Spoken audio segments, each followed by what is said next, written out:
Hello, my name is Dr. Myava Clark, and I help mothers of children with learning differences to have a stronger relationship with their children while keeping them safe online. So, welcome back to learning more about me and my journey.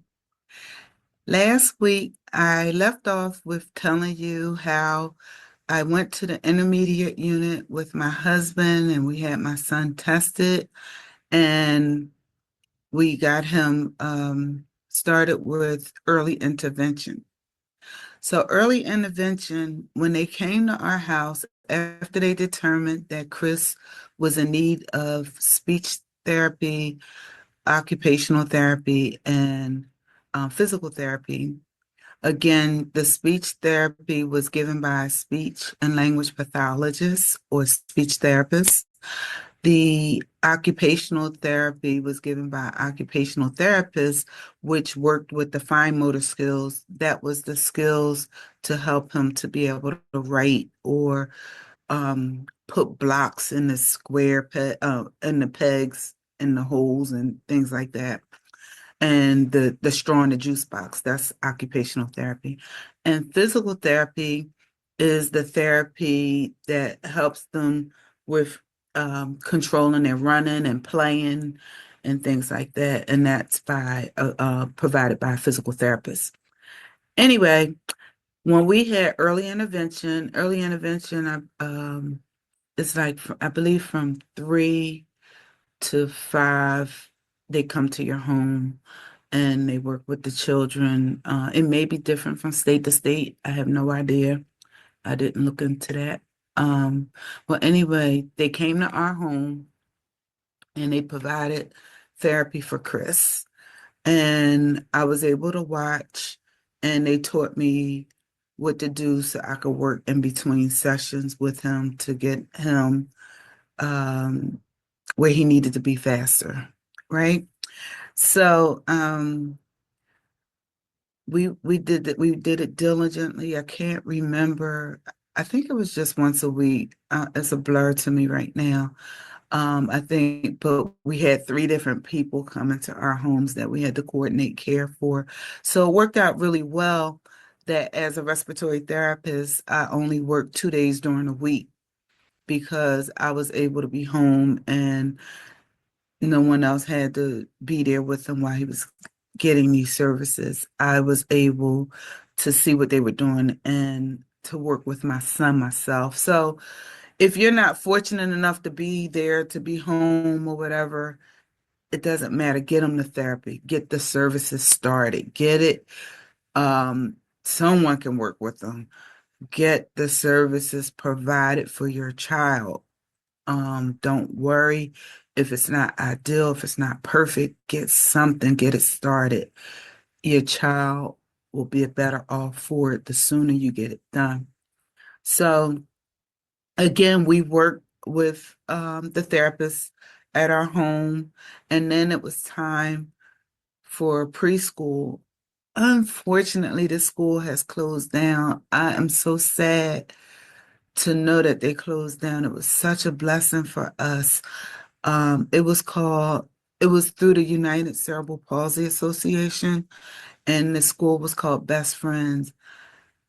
Anyone out there listening, if you have the ability to recreate this type of preschool, please, please, please do. These children need it. So, with Best Friends, it was an integrated school with kids with special needs and with neighborhood kids. It was an awesome school for inclusion.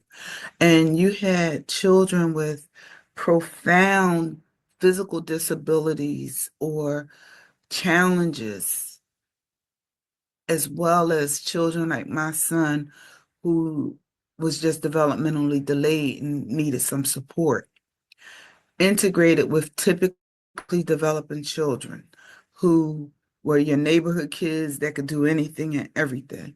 The reason why this school was so good is because they got to see children effortlessly doing things that they aspired to be like. And they would try harder because they saw these other kids doing them. So kids with wheelchairs were able to play with able-bodied kids as easily with catch. Like it was nothing for them. Like it was expected. They tried. I love that. Um, it was children with Down syndromes, different disabilities. Well, I'm going to use the term unique abilities instead of the word disabilities. I like unique abilities. So it was differently abled bodies with these kids. So my son was able to start getting his therapies even at the preschool, which was amazing. So he would get, they would teach like they would teach me, they would go there at times and work with them there so the teachers could see how to do the things they were doing and we were doing at home, and they would do them in school. It was amazing. Totally, totally, totally amazing. I am so sorry that the parents of today don't have that same exact benefit that we had. It was incredible. Loved it. So when Kyra came along, remember, Kyra was gifted in areas that Chris had lacked. So Kyra potty trained at 12 months. Potty was speaking in complete sentences at 11 months. However, Kyra didn't start walking until she was 18 months. We were concerned about her differently. We didn't know why this child wasn't walking. And we had gone to the doctor and they said if she's not walking by 18 months, we'll start testing her and things. And right before we were going to set up testing, she started walking. So when it came time to put Kyra in preschool, we knew we were going to put her there because we wanted her to be able to help other people's children, like the neighborhood kids, help our son. And Chris and I felt like it would have been hypocritical of us to put her somewhere else when we benefited so much from that environment with Chris. So who knows, after one of all of my many, many things that God has for me, maybe if it's not up and running by then, maybe I will open up that school because it means so much to me. Um, but regardless, get your children help, get your children therapy if they need it. And if you're not sure if they need it, get them tested so you can be sure. And as I told you last week, I wrote a book, and my book is called Help. I have it right here. It's called Help: Support for Parents of Children with Learning and Thinking Differences to Feel Confident, Capable, and Fulfilled.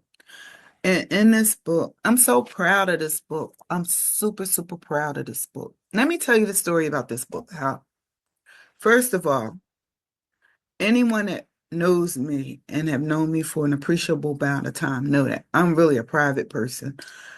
I do not need to put my business out there to feel important, to be recognized, to do anything. I'm actually better behind the scenes. I'm actually better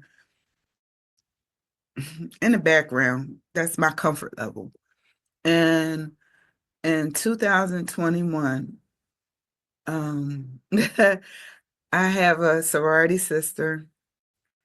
Her name is Jamila Hendricks to be exact. She called me. She was like, "Girl, I need your help."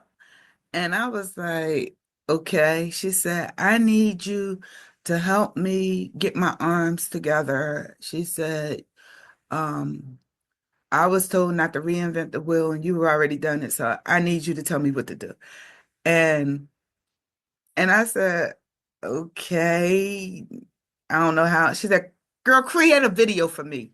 Give me a video, tell me what to do, and I'll do it." So I tried to create videos, but I couldn't share them with her. They were too long.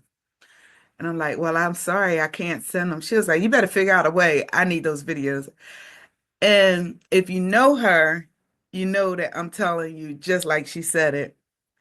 And because of the love that I have for her, I accepted that and I had to come up with a way to help her because she asked me for help. And doing that, the only way I could create these videos for her was on Facebook. And I had to create a Facebook group. And it was only the two of us in this group. Then either she shared it with somebody or I shared it. I don't remember. But the group grew. And I was so uncomfortable. I was so nervous, exercising in front of these women because I was like, who really cares? Who really, and but little did I know it was helping people. And I said, okay, it's okay. It's this private group. It's safe. And I learned to embrace that. In November of 2021, I can't remember when I did that first video. It may have been pre-pandemic. I don't remember. I would have to look at the videos to see the date. But in November of 2021, God said to me, he said, "My Ava, I want you to live out loud." Live out loud? What does that mean? He said, I know what you do to get where you are, but people don't know, and I want them to know. And I'm thinking, this is uncomfortable. And what he meant by that is people see me where I am now.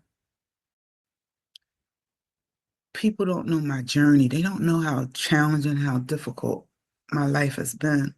They just see what they see. And that's what he meant by I know your story, but people don't. So, what many people don't know is I, at my heaviest, I was 200, almost 230 pounds when I had my daughter. I was sick.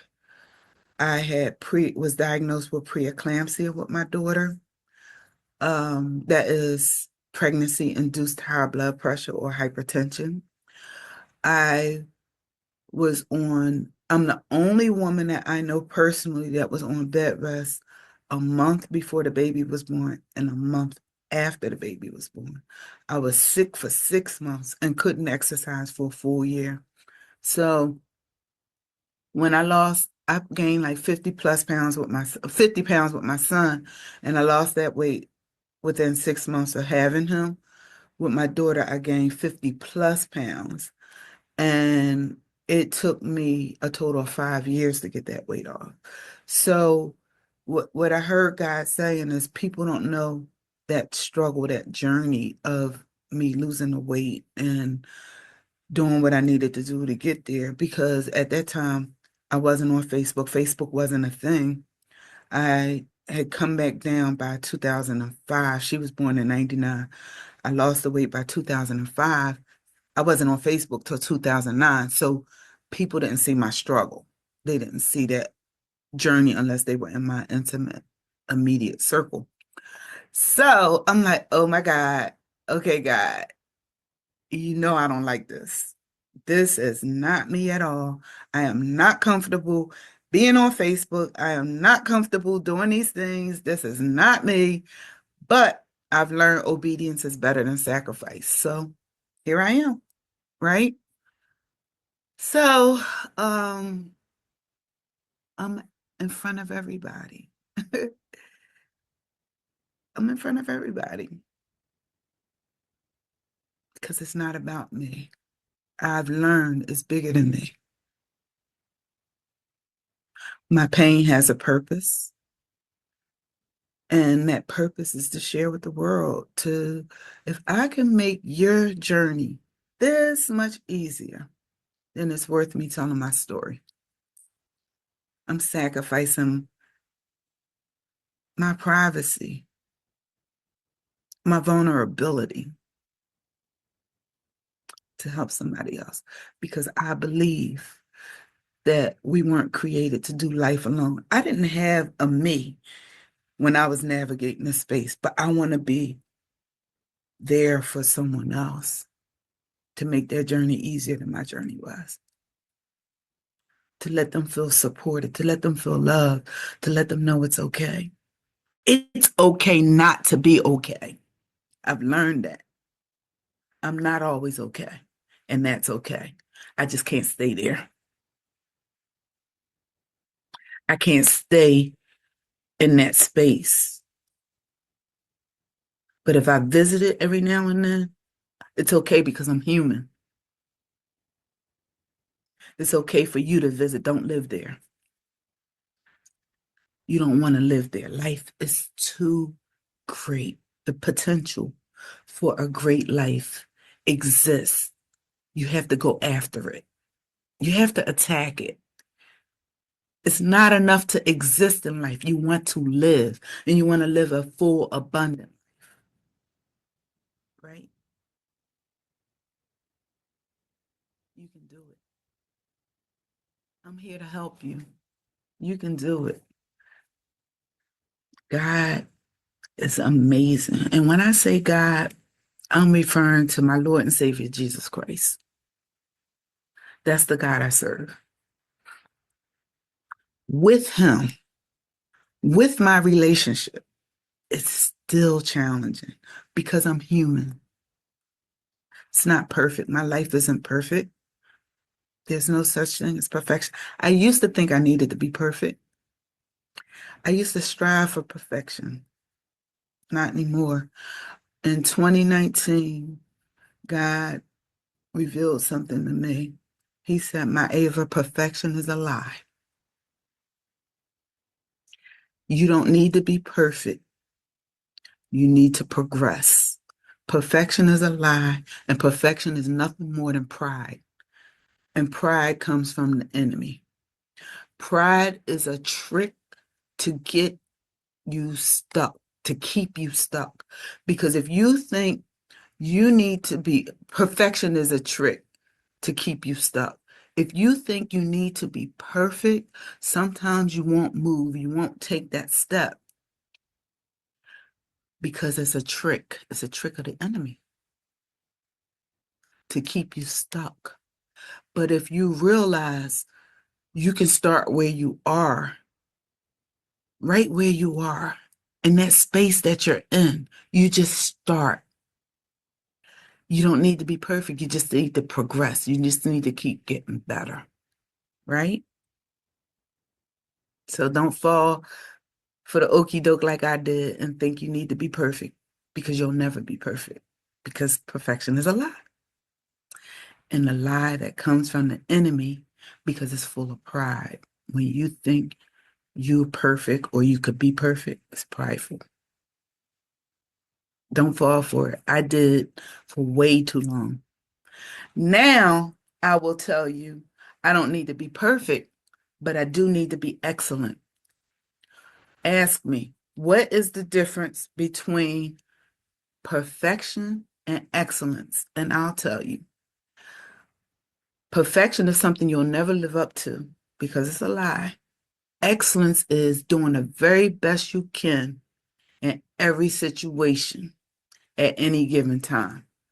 That's excellence because you're only doing what you can do to the best of your ability at that moment. Okay? Perfection is a lie. Strive for excellence. So, anyway, he said, live out loud. I did not know he was going to tell me to write a book. When God told me to write help, I was scared. I was uncomfortable and I didn't want to do it. But again, obedience is better than sacrifice. So I'm like, oh my God. And then I realized I had to put it all out there because, first of all, God can't bless you for who you pretend to be. He can only bless you for who you really are, right? Next, God can't heal people in a half truth. So if I told half of my story, no healing is coming to anybody for that because I wouldn't be authentic. So I'm like, oh God, okay, I gotta put it all out there. Then it's like, it's not just my story, it's my son's story. Then it's like, it's not just his story, it's my husband's story, it's my daughter's story, it's my whole family. So I'm putting everybody's business out there. We're becoming vulnerable. It's a bullseye. I don't know how it's going to be received. What if I make a mess? Obedience is better than sacrifice. My husband was against this book in the beginning. Because we're private people. My relationship God with God is not his relationship with God. God's talking to me, he's not talking to him. So how do I navigate this space? God's telling me one thing, my husband's telling me he don't want me to do it. I'm like, oh my God, what am I doing? Lord, help me. And God said, I want it out. Chris saying, I don't want it. And I finally got to the point, I said, God, if you want this book out and you mean for it to happen, then you deal with him. You change his heart.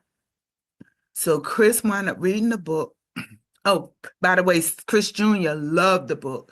He said, Mom, this is by far my favorite book. He said, it was really nice seeing my life from your perspective and through your eyes. Um, it's already my favorite book, and it wasn't even published. I just gave him the manuscript. And so I already had his blessing. But Chris Sr. was totally against it, very adversarial about this book. And finally, he agreed to read it. I kid you not, when Chris read this book, he came back to me and he said, Ava, this book is so good. He said, this book is going to be such a blessing to so many people. And I used to say he became my number one fan, my number one supporter, but my son reminded me, no, he's number one, my husband's number two. So the point is that this book help has the blessing of my husband and it has the blessing of my son. And each chapter of the book, oh, Chris Jr. actually wrote the foreword. I don't know if you can see, he wrote the foreword in the book, talking about his life and his journey. And each chapter this book is so transparent that the prequel I start off talking about my miscarriage and how I navigated that space. And by now you've heard a lot of the stuff that's in the prequel because I'm very transparent. Uh, it is what it is, and whoever needs it will receive it, and whoever don't, they would have already stopped listening to me by now. But each chapter, there is a picture or a story of my son and our journey. So I told what we did, how we navigated that space, and then I did a literature review, and you could see, I don't know if you could see it or not, but I got tools and tips from the professionals, and I put them in there, and I referenced everything. So at the back of the book, all of the terms that I used for like special ed and an education attorney and all the different terms. I put them in this glossary, and you can go to the back of the book and get the glossary, and you can also print it out from our website. The website is www.casenllc.com. That's CASENLLC.com. CASENLLC.com, and go to library resources, and you'll see a whole page of free downloads because I want you to do better than I did. I want to help. So anyway, in here too, there in the back of the book is a list of references, and you can go to the back of the book, and it's over 100 references in this book. I think it's 117 to be exact. Yep, 117. And you can go in there and go right to the source and see what the professionals have to say to help you. Again, I am here to support you. I'm here to help you in your journey, get your kids tested, Life isn't easy, but it's not easy for me. It's not easy for anybody because we're human. We live in a fallen world and there's trouble all around us. But what you want to do is learn how to navigate that space to the best of your ability and get the support and the help that you can, where you can, when you can. Appreciate what you have, and it may not come from people that you think it should come from, but accept it for whoever it is and wherever it comes from. Well, thank you for your time, and I will see you the next time. Again, my name is Dr. Myava Clark, and I help mothers of children with learning differences to build a special, stronger bond with their children while keeping them safe online. Until the next time. Take care.